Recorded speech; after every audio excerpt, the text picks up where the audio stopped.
the day the world closed its doors. No one noticed it at first. There was no explosion, no bright flash, no warning signal. The alien ship appeared quietly just beyond Earth's orbit, as if it had always been there, and humanity had only now been allowed to see it. Within minutes, observatories began reporting conflicting data. Some instruments showed empty space, while others detected a massive structure, larger than any object ever recorded near Earth. At first, governments assumed it was a glitch. Then satellites started failing. Not crashing, not burning up, just going silent. Communication delays spread across continents. Navigation systems lost precision. Weather data froze. It became clear very quickly that this was not a technical problem. Something was interfering with the planet itself. The ship did not move. It did not attack. It did not transmit a message. And that was what terrified everyone. Emergency meetings were called across the world. Nations that had never agreed on anything suddenly issued the same directive: stay indoors, suspend travel, halt launches. Within hours, borders closed, flights were grounded, and cities fell quiet. A global lockdown was declared not because of disease but because of uncertainty. People watched the sky from their windows and screens. Live feeds showed the same distant silhouette hovering in silence. View counts climbed into the millions because no one wanted to miss the moment when something finally happened. The waiting became unbearable, yet impossible to look away from. Scientists tried to understand the ship, but the data refused to behave. Measurements changed depending on who observed them. Telescopes disagreed. Radar pulses returned distorted. It was as if the ship existed partially outside known physics. Every attempt to focus on it produced more questions. Then something strange happened. Across different countries, people began reporting the same feeling, a sense of being watched not individually but collectively, not with hostility but with evaluation. Psychologists dismissed it at first until the reports became impossible to ignore. Entire populations describing the same unease at the same time. On the third hour of the lockdown, every major broadcast was interrupted. Screens did not go black. Instead, they showed Earth from space. A slow rotation of the planet and then a shadow passing over it. The shadow of the ship. No sound, no text, no explanation. The message was clear without words. You are seen. Panic should have followed, but instead the world went quiet. Streets emptied. People stayed inside, not because they were ordered to, but because instinct told them to wait.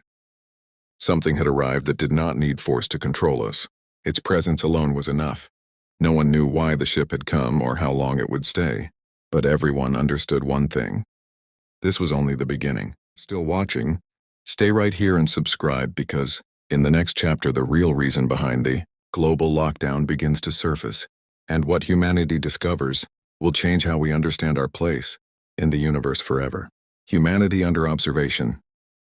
By the second day of the global lockdown, the world had settled into an uneasy rhythm.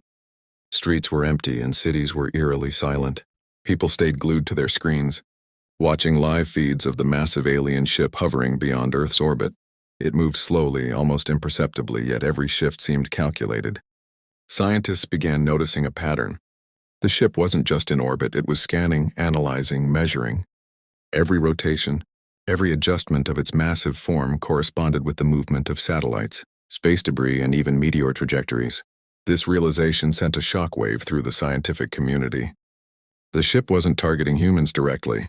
It didn't attack. It wasn't threatening the planet with weapons. Instead, it observed everything in our solar system as if evaluating potential threats. Earth itself had become part of a larger system, a node in a network far beyond human comprehension. News networks struggled to report meaningfully. Headlines ranged from panic to speculation. Are we being tested? An observer from beyond? Is humanity on trial? Millions of viewers watched anxiously, clicking from one live feed to another, desperate for clues. Each new update brought more questions than answers. Inside space agencies, teams worked around the clock. Satellites and probes that attempted to pass near the ship were suddenly disabled. Instruments failed or returned corrupted data. Attempts at communication were ignored. One probe, launched to study the ship up close, vanished entirely. There was no explosion, no debris, just absence. The message was clear. The ship controlled access to a certain region of space. Meanwhile, people on Earth began to notice strange effects. Dreams became eerily similar across continents. Millions reported the same sensation of being watched without fear or Hostility, but with unmistakable intent.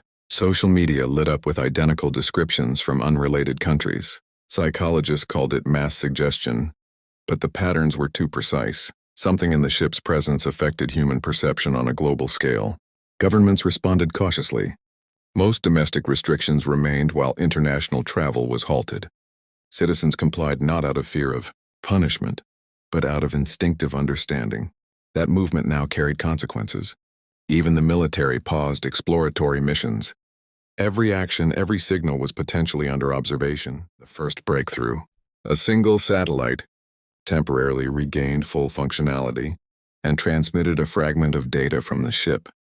It wasn't a message or coordinates. It was a series of electromagnetic patterns, subtle fluctuations that repeated in complex sequences. Scientists analyzed them for hours before realizing the truth. The ship was mapping human activity. It didn't care about technology or borders. It cared about our behavior, our choices, how we reacted under pressure. The realization hit hard. Humanity was not just being watched. We were being evaluated. The global lockdown wasn't about fear or control. It was a test, and every decision mattered. Every action, every hesitation, every reaction was being recorded.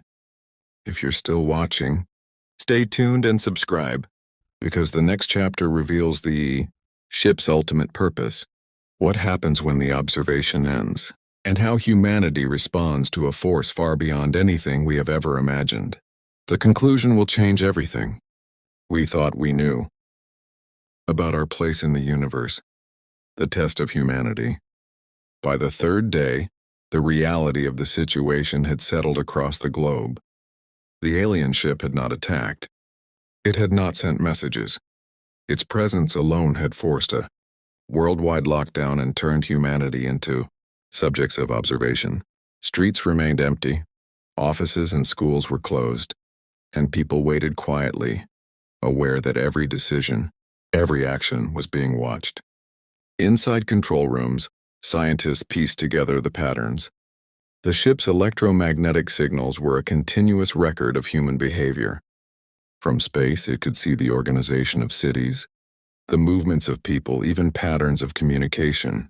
It was evaluating not our weapons or technology, but our maturity, our ability to respond calmly under pressure, our ability to work together without chaos. The first signs of change were subtle. People started helping neighbors more frequently. Volunteers coordinated aid networks. Online communities focused on support rather than argument. Conflict and panic decreased. Humanity was adapting. Unconsciously, we were passing the test. The lockdown was no longer just a restriction. It became a mirror reflecting our behavior to an entity we could not see.